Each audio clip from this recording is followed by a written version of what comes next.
Hey crafters, it's Ellen with Crafty Weavers. I know it's been a while since I posted anything. Life got in the way. COVID happened, you know. So we're gonna get going again on videos. I am venturing down something new, and I am super excited. I want to share it with you guys. I kind of want to take you on the adventure of learning for myself along the way. Maybe help you learn along the way for future reference if you choose to go into it. But I am venturing down the road of tufting. It is basically making rugs, wall hangings, stitched things with yarn, basically. I'm super excited. It is a pricey rabbit hole to go down. I will give you a fair warning. It is not a cheap, inexpensive hobby to get into. There are lesser products and more products. It just kind of varies on which one you are going to venture into. You can, of course, purchase some items. Sorry about the loud noise. I'm outside today enjoying some of this Indiana weather before it gets too hot with the summer. Plus, I needed space, and I kind of have a tiny house, and I didn't have room in the house, so I came outside. Anyways, you can purchase from Amazon, and Amazon is a great place. Fair warning, from what I've heard, some of the products that you get from Amazon may not be the top quality, in particular the guns. So be mindful of that when you venture down the rabbit hole. If it's something that you're just kind of wanting to test out, you don't know if it's something you want to get into, maybe a more inexpensive gun from Amazon is what you're looking for.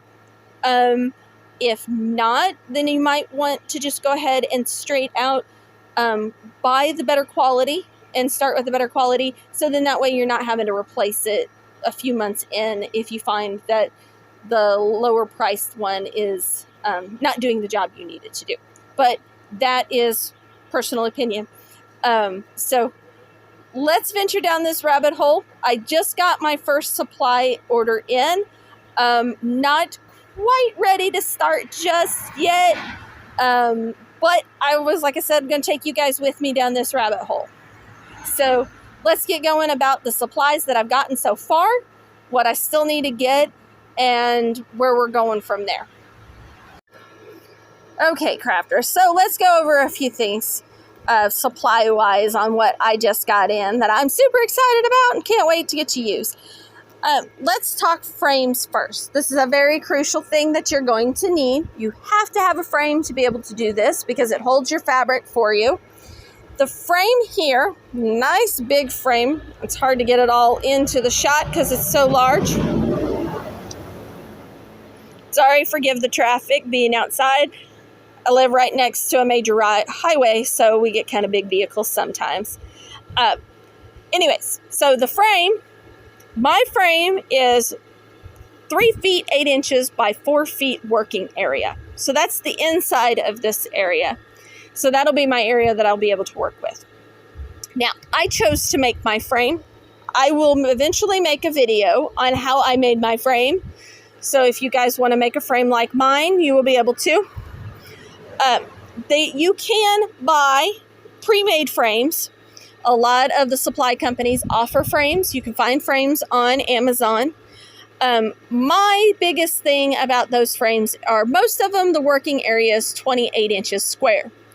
That's really not a lot of area. And I knew I was going to be wanting to be able to make bigger projects. So that was why I chose to make my frame, and I made my frame as large as I did, so that I would be able to make bigger projects straight out of the gate, and I wouldn't be confined to a smaller frame until I got a bigger one. It is totally up to you if you want to start with a pre-made frame that they ship to you and then you screw together, or you make your own, or you have somebody make them. Mine was really simple to make. I went to my local Lowe's, picked out my 2x4s, and our Lowe's offers free cutting on the boards. So I went ahead and had them cut the boards for me so that I didn't have to worry about that when I got home. Came home, pulled out my power drill, and with a little bit of time in an afternoon, I had my frame. Now, I stained my frame because I just didn't want bare wood. You can leave them bare wood. A lot of them that you'll see online are bare wood. That is totally up to you. I wouldn't recommend painting because paint will rub. And if you're rubbing fabric against it, it might rub off onto the fabric and stain your fabric, whereas stain seeps into the wood and won't transfer onto the fabric. So that's why I chose to stain mine. As part of this is an important key. This is what you'll see on all the frames, are this little strip of nails. This is just carpet tack that you use when you replace your carpets in your home, or the company comes and replaces the carpets in your home. They'll put these down for the carpet to stick to. This is what's going to hold the fabric onto the frame. And so you can see all the little nails in there. So you got to be careful once you build your frame that you keep in mind that there's these sharp little nails sticking out of it, or it could hurt you. So now on to the exciting stuff. I just got my package in for my supplies today, and I thought I would share with you what I chose to get started with, where I got it from, and kind of what is out there on the market, because I did a lot. I went down the rabbit hole. I looked at a lot of websites, looked at a lot of companies and what they offer, price compared, and found what a company that worked best for me. Because there are several companies out there all over the world that offer supplies, and so it just becomes who you want to work with. The company that I chose to work with is letstuft.com. They are out of Asia. So they have to ship overseas to America, which is where I am at. So it took a little while for my stuff to get here. So I've been super excited waiting for it to get here, and it's been, and I did have a little bit of an issue. It was totally on my end. When I placed my order, I screwed up in the payment process and kind of messed it up a little bit. So my payment got held up a little bit, and they were totally cool about it, totally worked with me. They were a great company. And even though it was my fault, they were super kind and super understanding. And they gave me these cardboard yarn cones for free. They do sell them on their website, but they threw them in for free because of all the confusion and the whatnot. But these are super great because I'm going to be able to, I'm looking into buying yarn by the pound that I'll have to wind myself. So I'll have to get a yarn winder, and I'll be able to wind yarn onto these cones. And then these cones just sit in my little stand like this. And then my yarn will feed off of them into the hooks up here. And so then it'll feed into the gun. So totally awesome that they sent me those for free. Also, at the time that I placed my order, they were running a bundle special. They were running a bundle special on fabric. So I was able to get some fabric and twill tape, which I'll explain the uses for in just a second, and a bundle pack, and I was able to get a discounted price because I bought it all together as a bundle, which was totally awesome. And as a new customer, they were running a promotional code NEW10, which last time I checked, which was this morning, that code was still active to be used for new customers. It's NEW1010. And you get 10% off your entire purchase, which is super awesome. So you get a discount if you buy the fabric in a bundle, and then you also can apply that 10% discount on top of it and save you a little bit more. And then when I got ready to check out, as long as I completed my order in whatever amount of time, I think it was like 15, 20 minutes, they were able to throw in I was able to get a free gift from them, and that is this right here. And in my free gift was a selection of fabric, a small piece of fabric, which I'll explain the fabric in just a moment further down when we get there, and these glue pallets that are used for spreading glue on the back of the project because you have to put carpet glue on the back of them to keep your stitches from pulling out as you use your carpet. So these are super awesome. These will make these super, super easy. Super excited I got those. Gotta love free stuff. Gotta love a company that's willing to give you free stuff. So let's get started on what I ordered. As part of my bundle, I got this roll of twill tape. You can see, nice big roll. I cannot remember how many feet and or yards are on it. But it's standard twill tape. I believe this is 1 inch or 1.25 inches. I cannot remember. I chose black because black is a nice neutral color that, won't show dirt. And it's going to be on the underside of the rug. So it's going to be on the side of the rug or on the back of the rug or wall hanging or whatever the item that you're making. So it will be rubbing up against the floor, the wall, whatever. So this is going to take some beating. So this also finishes off your edges and keeps your edges nice and neat. But I chose black because hopefully it won't show as much dirt just from wear and tear. Whereas if you choose white or natural, which are also offered, those things will show dirt quicker than the black will. But it's personal preference. You decide what works best for your project. I'm just showing what I chose. Next up in my fabric bundle was this lightweight, simple backing. This backing is just general use. It can be put on the back of a rug to go on the floor, but it is thinner. It does not have the non-skid on it.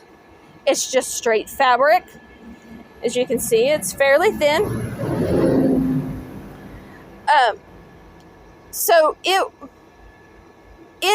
I'm going to use this only for wall hangings and non-traffic items. So like floor rugs will not have this on the back of them. So this will be for like wall hangings and other objects that I decide to make that are not going to have foot traffic on them, because I want something to be a little bit more durable for if it's going to hold up on foot traffic. All right, up next is this heavier backing. This is a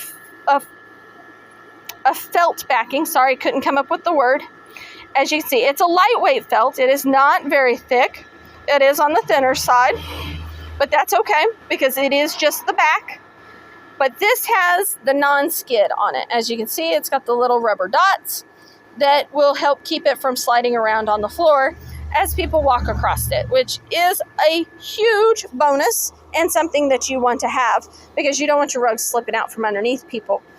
So I'm going to use this as the backing on all my rugs, not on wall hangings. This will just be for floor rugs, things that I expect to be on the floor. Next is the tufting fabric. A lot of the websites will call this tufting fabric. It's another name for it is also monk's cloth. As you can see, it's very similar to cross stitch fabric, if you're familiar with cross stitch fabric at all. This is very soft. It's not real stiff. It's not a super thick piece of fabric. As you see, it's got the little holes in it. The holes is where the stitches are going to go. It also has these yellow lines all throughout it, row after row of yellow lines. The yellow lines are there to help make sure that when you put it in the frame that you're getting it straight up and down or side to side, whichever way you put it into the frame, but your piece of fabric is straight. It'll also help keep you straight with your rows when you're stitching.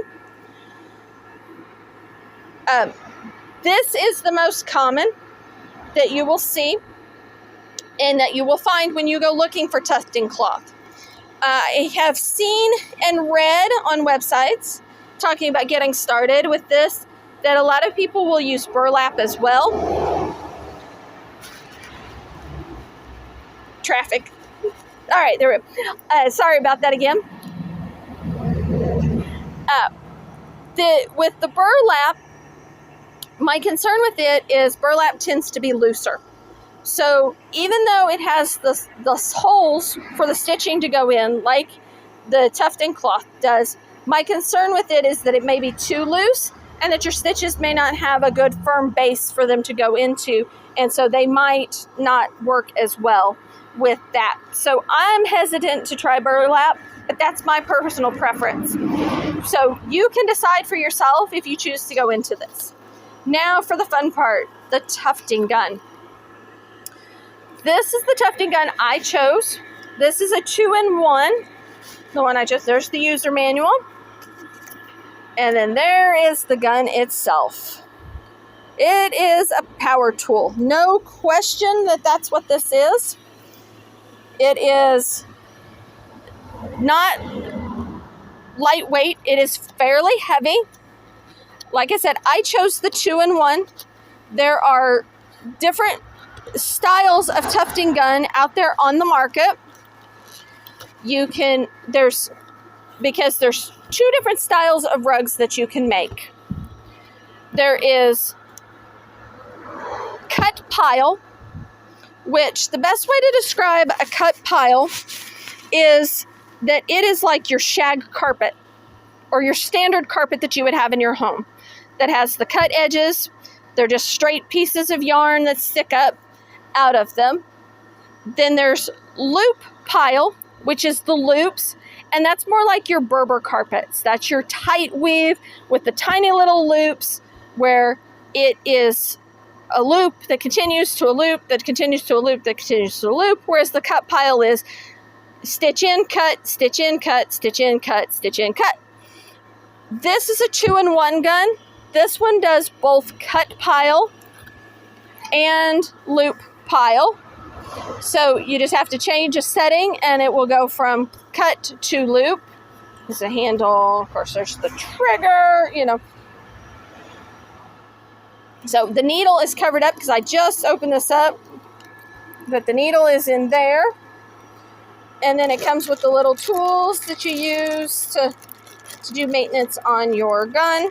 These are the tools that it comes with, which I will get into all of that stuff down the road as I get into it. Because like I said, I literally just got this in today, opened up the box and was like, you know what? I'm going to share this with everyone else. So this is my new exciting adventure. I hope you join me down this venture of learning how to tuft. I hope to do several videos along the way of what I'm learning, what I need. I still have a few more supplies that I need to get. And once I have my other supplies, then we'll venture down the road of exactly what you need to get started versus what you don't necessarily need, but you might like to have. Based on personal experience, since I'm going down this route. So stick with us, hang in there, and more to come. It was great seeing you.